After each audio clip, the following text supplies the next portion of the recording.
आज की वीडियो में मैं आपको बताने जा रहा हूं कि जब आप पूजा करते हैं तो आपको झटके क्यों लगते हैं। कई बच्चों ने बार बार ये प्रश्न किया था कि गुरुजी जब हम पूजा करते हैं तो अंदर से ऐसा लगता है जैसे कोई झटका लग रहा है, और ये झटके किस कारण लगते हैं, नकारात्मक है या कोई सकारात्मक है, कोई देवी शक्ति है या कोई प्रेत है, इसके बारे में खुलकर बताइए। तो आज के सत्संग में मैं आपको बताऊंगा कि आप जब पूजा करते हैं तो आपको झटके क्यों लगते हैं। वीडियो को ध्यान से सुनिए बारीकी से, ताकि एक एक चीज आपको समझ में आए। दूसरी बात आपको ये भी बताऊंगा कि उबासी क्यों आती है, रोंगटे खड़े क्यों होते हैं, आंसू क्यों आते हैं, शरीर क्यों हिलता है और सिर क्यों घूमता है। क्योंकि जब आप पूजा करने बैठते हैं तो ये सारी चीजें आपके साथ घटित होती है। मैं चाहता हूं कि बारीकी से आप इन चीजों को समझें। अगर आप आध्यात्मिक मार्ग में जुड़ रहे हैं, आप भक्ति करना चाहते हैं, आप देवी कृपा को प्राप्त करना चाहते हैं, आप देवताओं को जो है आकर्षित करना चाहते हैं, अनुभव करना चाहते हैं, तो आपको इन चीजों के बारे में पता होना बहुत जरूरी है।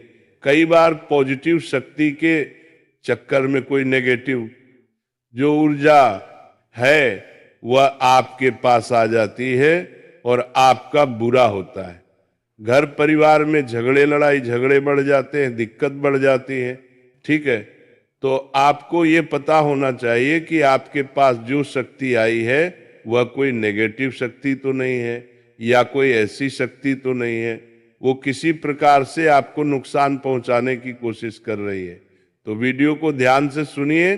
दूसरी बात कि आप एक काम करना बिल्कुल जरूर शुरू कीजिए। रोजाना छत के ऊपर एक जो मिट्टी का बर्तन होता है उसमें पानी रखना शुरू कीजिए, पशुओं के लिए, पक्षियों के लिए, ताकि वह लोग पानी पी सके। पक्षियों के लिए, क्योंकि ये जिम्मेदारी हमारी है। पानी डालना शुरू कीजिए ताकि पक्षी जो है वो अपने तृप्त हो सके, पेट भर सके, क्योंकि इससे देव शक्तियां आपसे प्रसन्न होती हैं, पितृ आपके प्रसन्न होते हैं और आपके कुल देवी और कुल देवता का वास सदा आपके ऊपर बना रहता है। और आपको ये जो कुल देवी और कुल देवता है वो फर्श अर्श तक पहुंचा देते हैं इस काम से। तो चलिए शुरू करते हैं।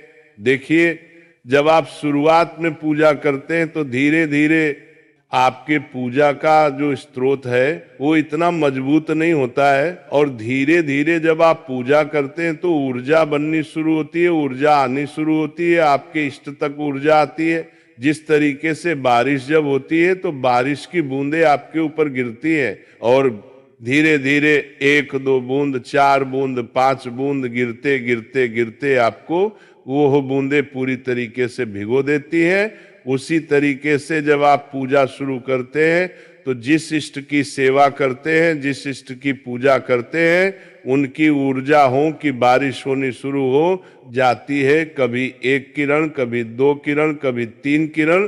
तो इस प्रकार से आपको ऊर्जा धीरे धीरे प्राप्त होती है और आपका शरीर उस ऊर्जा में भीगता चला जाता है, भीगता चला जाता है, आपकी आत्मा तक वो ऊर्जा पहुंच जाती है।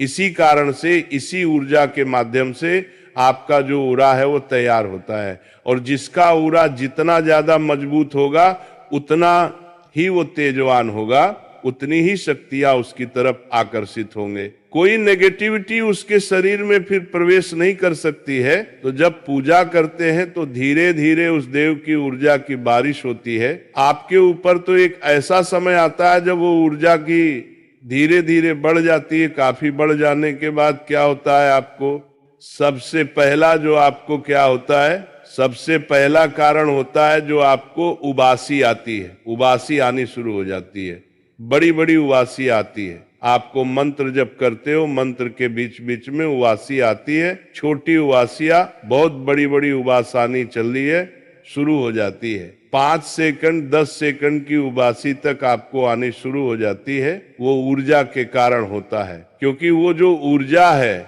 आपके शरीर में जब शोषित की जाती है ना, जब आपके शरीर में जाती है और शोषित होती है, वो ऊर्जा आपके शरीर को शुद्ध करने का काम करती है।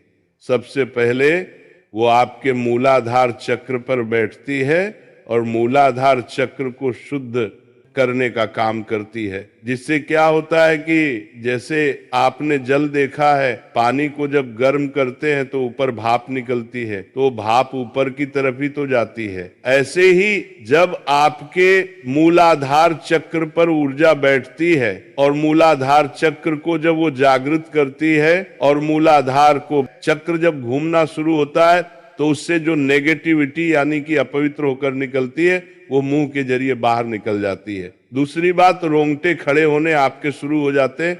जो रोंगटे हैं आपके वो खड़े होने शुरू हो जाते हैं। ये आपके इष्ट की कृपा का ही एक कारण होता है। कई बार आप जागरण में जाते हैं, किसी पूजा में जाते हैं, किसी मंदिर में जाते हैं, या फिर कभी आप भगवान की बात, अपने इष्ट की बात करते हैं, उनकी चालीसा या उनका कोई पाठ सुनते हैं, मंत्र सुनते हैं, तो भी आपके साथ ऐसा होता है। क्योंकि जब आप वो सुनते हैं तो उस मंत्र की जो ऊर्जा है ना वो कनेक्ट होती है, वो जुड़ जाती है आपके अंदर की जो ऊर्जा से, इसलिए आपके साथ ऐसा होता है। ठीक है, अब बात करते हैं जो झटका लगता है वो क्यों लगता है। आपको झटका इसीलिए लगता है कि जब आप पूजा पाठ शुरू करते हैं तो जो नीचे की जो ऊर्जा होती है, जो मूलाधार चक्र पे जो ऊर्जा होती है, वो ऊर्जा एकदम ऊपर की तरफ जो है वो जोर लगाती है।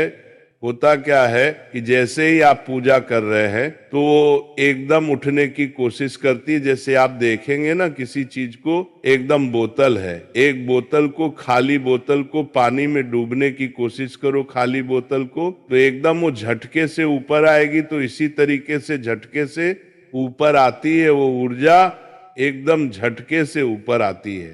ठीक है, तो इसी कारण आपको झटके लगते हैं।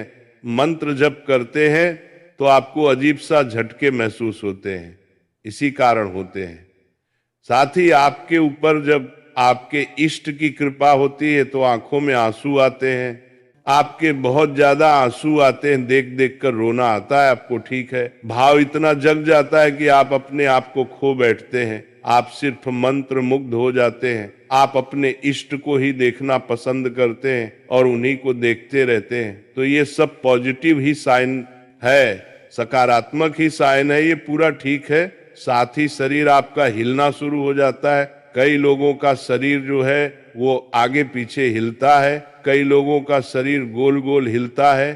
ठीक है, तो कई लोगों के शरीर में क्या होता है, किसी का हाथ जो है वो फड़फड़ा आता है, किसी की आंख फड़फड़ आती है, किसी का एक पैर जो है वो हिलता रहता है, किसी का एक कंधा हिलता रहता है। तो ये सब एक सकारात्मक ऊर्जा का कारण होता है, क्योंकि जो शक्ति आपके ऊपर आई है, आपके शरीर में जिस शक्ति ने प्रवेश किया है, वो शक्ति एक स्थान चुनती है, अपना उस स्थान पर जाकर वो बैठती है, और जिस स्थान पर वो जाकर बैठती है तो उस स्थान पर जो है ना वो झनकार होती है, स्पंदन होता है, वो चीजें, वो शक्ति हिलती है। ये कई लोगों का आपने देखा होगा, जब उनके ऊपर सवारी आती है तो उनका कोई एक हाथ हिलता है, कोई एक पैर हिलता है, कई बार सिर, सिर्फ गर्दन घूमती रहती है, कई लोगों का कंधा हिलता है।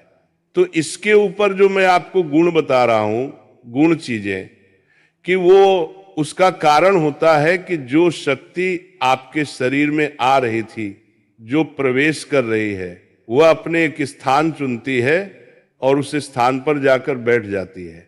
तो जब इसी कारण से ऐसा होता है, ठीक है, और सिर जो घूमता है, वो सिर जो घूमता है, तो अगर सिर घूमेगा, सिर पर वो बैठेगी तो आगे चक्र पर जाकर बैठती है। जो आगे चक्र पर बैठती है तो आगे चक्र पर क्या होता है, आगे चक्र के बीच में जब बैठती है तो आपका सिर जो है वो बहुत तेजी से रोटेट होता है, गोल गोल घूमता है। तो ये सब कारण है और ये सब सकारात्मक कारण है, कोई नकारात्मक कारण नहीं है। कई बच्चे ने प्रश्न किया कि गुरुजी क्या जो सिर घूमता है या रोंगटे खड़े होते हैं कि ये नेगेटिव कारण है? ऐसा कुछ भी नहीं है, ऐसा कुछ भी नहीं है। बस इस चीजों का आपको ध्यान रखना चाहिए। और दूसरी बात, अपने इष्ट पर भरोसा करना चाहिए। कई बच्चे लाइव में पूछते हैं कि गुरुजी मेरी पूजा स्वीकार हो रही है कि नहीं हो रही है। आपकी पूजा स्वीकार 100% हो रही है। आप अपने हृदय में ये वास करके, ये भावना करके पूजा करो कि मेरी पूजा स्वीकार हो रही है और मेरे इष्ट जो हैं जिनकी मैं पूजा सेवा करता हूं वो मेरे सामने बैठे हुए हैं। कभी अपने मंदिर को ऐसा मत समझो कि तस्वीर रखी है, वहां पर मूर्ति रखी है। सदैव ये समझो कि वहां पर जो रखी हुई है वो मेरे इष्ट देव की, जो मेरे इष्ट देव है वो वहां पर विराजमान है, साक्षात बैठे हुए हैं। जब भी मंदिर से गुजरो तो प्रणाम करो। जैसे कोई बाप देखते हैं ना, बड़े बुजुर्ग, बड़े बूढ़े, आप जब भी बड़े बूढ़ों को देखते हो तो राम राम करते हो, इसी तरीके से। क्योंकि जब तक भाव नहीं होगा ना आपका कि वो बैठे हुए हैं आपके पास, जब तक भाव के कारण ही शक्तियां जागृत होती, तब तक शक्तियां जागृत नहीं होंगी, ना आपको कुछ प्राप्त होगा। तो चलिए थोड़ा सा नाम जाप करेंगे। जय राधा रानी, जय श्री राधा रानी, जय राधा रानी, जय राधा रानी, जय राधा रानी, जय राधा रानी, जय राधा। बोलिए जय राधा रानी की जय।